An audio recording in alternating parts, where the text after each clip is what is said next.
கழகத்தினுடைய முன்னாள் நகர செயலாளரும் எங்களுடைய முன்னோடியுமான மரியாதைக்குரிய அண்ணார் ஏ தேவராசனுடைய அவர்களுக்கு பாராட்டு விழா இந்த திராவிட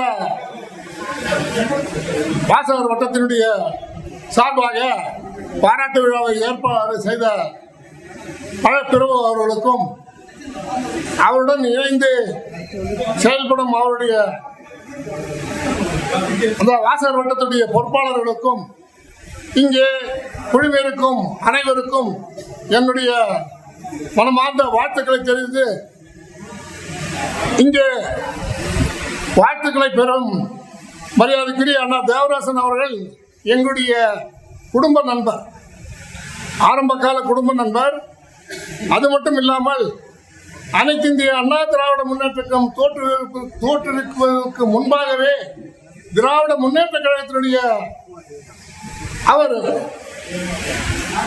பெரும் அவருடைய வளர்ச்சி பார்த்தீங்கன்னு சொன்னா படு வேகமாக இருக்கும். அந்த நிலையிலே தான் இங்கே பேசிய பழ வெங்கடாஜலம் மரியாதைக்குரிய சகோதரர் பழ வெங்கடாஜலம் அவர்கள் திராவிட முன்னேற்ற கழகத்துடைய அமைச்சராக இருந்த சாதிக் பாட்சா அவர்களை அழைத்து அன்றைக்கு இருந்த மாலிக் சத்துணவு அமைப்பாளரும் சுப்புலு ரெட்டியார் அவர்களும் அண்ணா தேவராசன் அவர்களும் பழ வெங்கடாஜலம் அவர்களும் என்னுடைய இல்லத்திலே எம்ஜிஆர் மன்றத்திலேயே திறந்து வைத்து அன்றைக்கு தொடங்கியவர் தான் நம்முடைய தேவராசன் அவர்கள். இங்கே பாராட்டு விழா 35 ஆண்டு காலமாக பெற்றோர் கழகத்திலே அவர் பதவி வகித்து வருகிறார். எந்த ஊரிலும் ஒரு தொடர்ந்து பெற்றோர் ஆசிரியர் தலைவராக இன்றைக்கு ஆண்கள் மேல்நிலைப் பள்ளியாக இருந்தாலும் சரி, பெண்கள் மேல்நிலைப் பள்ளியாக இருந்தாலும் சரி, தலைவர்கள் மாறாமல் செயல்பட்டுக் கொண்டிருக்கிறார்கள் என்று சொன்னால் அது ஊத்தகரையில் தான் இருக்கும். அது ஏன் என்று கேட்டால் இங்கே கட்சி பாகுபாடு இல்லாமல் இந்த ஊருடன் வளர்ச்சிக்காக பாடுபட்டு கொண்டு அனைத்து கட்சியை சார்ந்த சகோதரர்களும் மற்றும் இந்த ஊரின் முக்கிய பிரமுகர்களும் ஒருங்கிணைந்து செயல்பட்டதன் காரணமாக தான் இந்த 35 ஆண்டு காலமாக அவர் இந்த பெண்கள் மேல்நிலைப் பள்ளியிலே இந்த பெற்றோராசிரியர் தலைவராக பதவியை வகித்து வருகிறார். அதே நேரத்தில் அந்த பெண்கள் மேல்நிலைப் பள்ளியை நாம் ஆண்கள் மேல்நிலைப் பள்ளியிலிருந்து பிரித்து வாங்கும் பொழுது மாண்புமிகு முன்னாள் முதல்வர் எம்ஜிஆர் அவர்கள் முதலமைச்சராக இருந்தார்.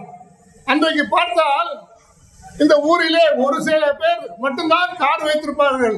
அதில் நம்முடைய அண்ணா தேவராசன் அவர்கள் ஒரு அம்பாசிடர் கார் வைத்திருந்தார். அந்த அம்பாசிடர் காரில் தான் நாங்கள் எல்லாம் தேவராசன் அவர்கள், சுப்புலு ரெட்டியார் அவர்கள், கருணாநிதி, மறைந்த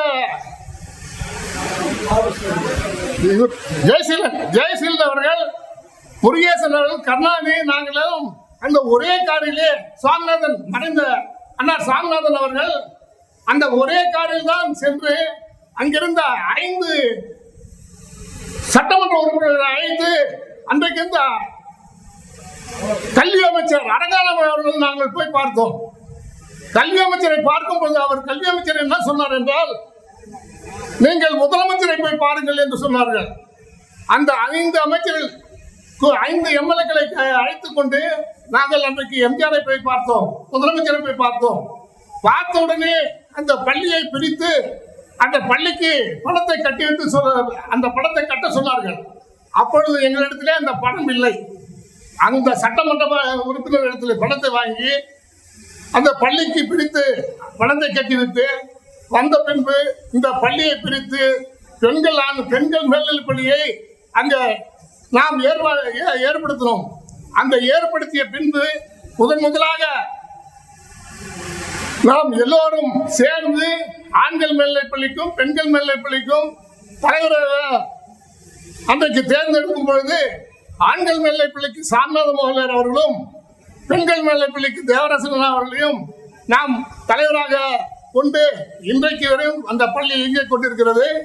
அந்த பள்ளி சீரும் சிறப்பமாக இயங்குவதற்கு இங்கே இருக்கும் அனைத்துடைய எல்லா கட்சி பாகுபாடு இல்லாமல் செயல்பட்டதனுடைய காரணமாகத்தான் இந்த பள்ளியினுடைய வளர்ச்சி இன்றைக்கு இந்த மாவட்டத்திலே பெரும் வளர்ச்சியாக இருக்கும்.